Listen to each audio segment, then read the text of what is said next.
पत्र हा सब्जेक्ट नाहीसा झालाय, पण खरंच त्याच फोनमध्ये इतकी कॉन्टॅक्ट लिस्ट वाढली, आपण एकमेकांशी खरंच बोलतो का हा सुद्धा अलीकडे प्रश्न आहे. मोबाईल फक्त सेल्फी काढण्यासाठी असतो, त्यावरती खरंच संवाद होतो का ही सुद्धा एक क्वेश्चन मार्क प्रश्नचिन्ह असणारी बाजू आहे. पण आज तुम्हा दोघांसाठी एक खास पत्र एका व्यक्तीने लिहिलंय आणि त्यांना काहीतरी दोघांना सांगायचंय. तर ते नेमकं काय सांगतात हे आपण ऐकूयात. मी पुन्हा विनंती करतो मित्रांनो, 2 मिनिटं बसा नाही येते किंवा आपापसात गप्पा मारू नका. त्या बाजूला ज्यांच्या हातामध्ये कॅमेरा आहे बसून काय इकडे आपापसात गप्पा मारू नका. 5च मिनिटं मला हवे. या बाजूला या, समोरच्या बाजूला. चलो करायची सुरुवात. 5 मिनिटं फक्त शांत राहा.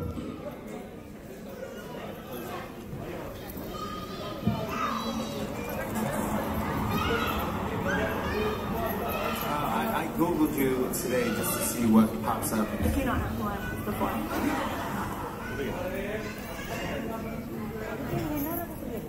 पुढे घ्या, पुढे घ्या.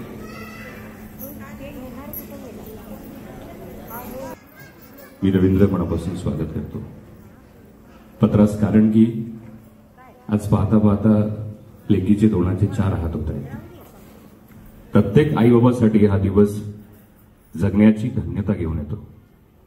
सारं काही कमवलं ते एवढ्याचसाठी असा आजचा दिवस. आज मागे वळून पाहताना सारं आठवत आहे. कालच तर नाही का तिचा जन्म झाला होता, तिच्या येण्यानं मला बाप केला होता. कालच तर गोडगोड पापा काऊची उचा घास तिनं हाती घेतला होता. एखादी गोष्ट पाहिजे म्हणून घरभर दंगा मांडला होता. कित्येकदा आमच्या चपला घालून मी कधीच मोठी होणार नाही बरं का, आणि तुम्हाला सोडूनही कधी जाणार नाही. लग्न तर अजिबात करणार नाही. काय काय काय प्रॉमिस केले होते माझ्या लेकीने. जाणता अजाणता लेकीनं आम्हाला देव केलं होतं. बरं, तसं माझ्या आयुष्यात अपघाताचं येणं सारखं असायचं. हे अपघात माझ्या डोळ्यात देखत माझ्या अनेक हक्काच्या माणसांना घेऊन गेलं. पण यामुळे एक चांगलं झालं की मी पाहता पाहता 5 मुलांचा बाप झालो. आई वडील, भाऊ हे सर्व मला माहिती आहे, त्यांच्या रूपाने माझ्यासोबत आहेत. पण बाप नावाचं रसायन फार वेगळं असतं.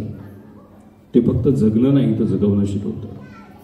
या सर्व प्रवासात सवितानं मला फार साथ दिली. माझ्या चुकलेल्या, माझ्या चांगलेल्या आणि माझ्या विस्कटलेल्या संसाराची तिने योग्य खरी केली. पालिकेची नोकरी, संगीताचे कार्यक्रम, या सर्व धावपळीत तिनं माझ्या संसाराला स्थिरता दिली. कित्येकदा कोसळलेल्या मला तुमच्या सर्वांच्या हसण्यात धीरता दिली. एका चाळीत माझ्या वसंताचा जन्म झाला. भाड्याचं घर, मुलांचं शिक्षण, विस्कटलेला संसार आणि उघड्या बंद डोळ्यांनी आम्ही पाहिलेली शेकडो स्वप्न. पण होत गेलं सगळं. आज समोर असणारी ज्यांनी कळत नकळत माझ्या आजवरच्या प्रवासात साथ दिली, आज त्या सर्वांचे या पत्राद्वारे आभार मानायचे.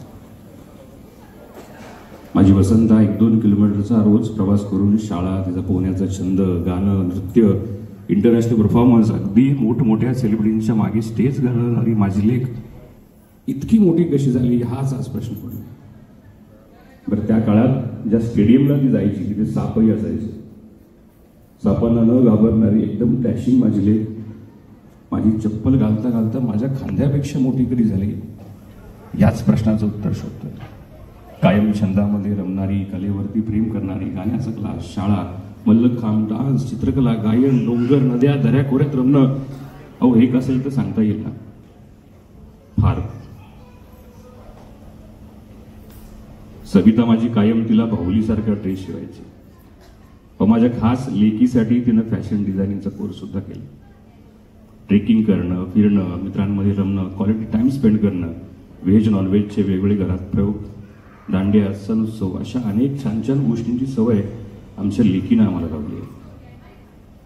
पण आता ती दूर जाणार याच विचारानं कालपासून काळीच नुसतं बैचेन झाले.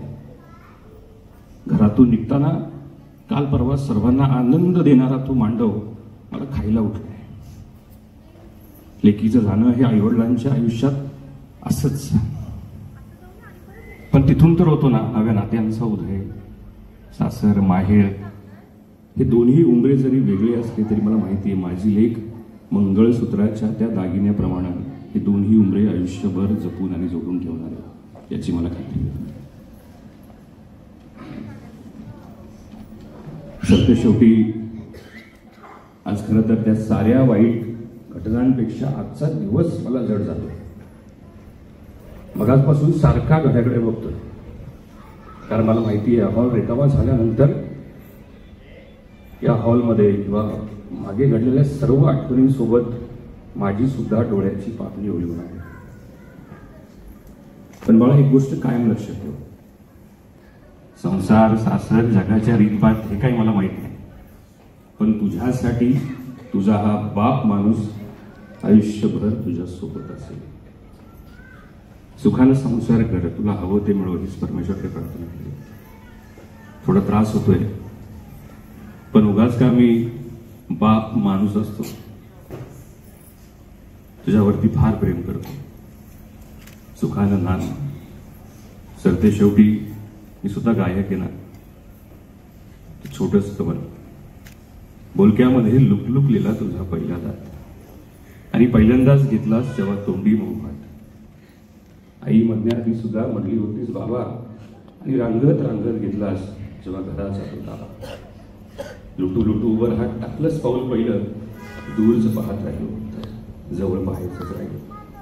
असं गेलो आहे बाळा पुराडे फुल, हल्ली तुला झोपेतच पाहतो दूरनं. असं गेलो आहे बाळा पुराड फुल, हल्ली तुला झोपेतच पाहतो दूरनं. असा कसा बाबा देव लेकराला देतो, लवकर जातो आणि उशिरानं येतो. बालपण गेले सारे तुझे निसटून, पुरे काय तुला माझ्या ओंजळीमधून. जरी येते रुची तुझ्या माझ्यासाठी असे, नजरेत तुझ्या काही अनोळखी दिसे.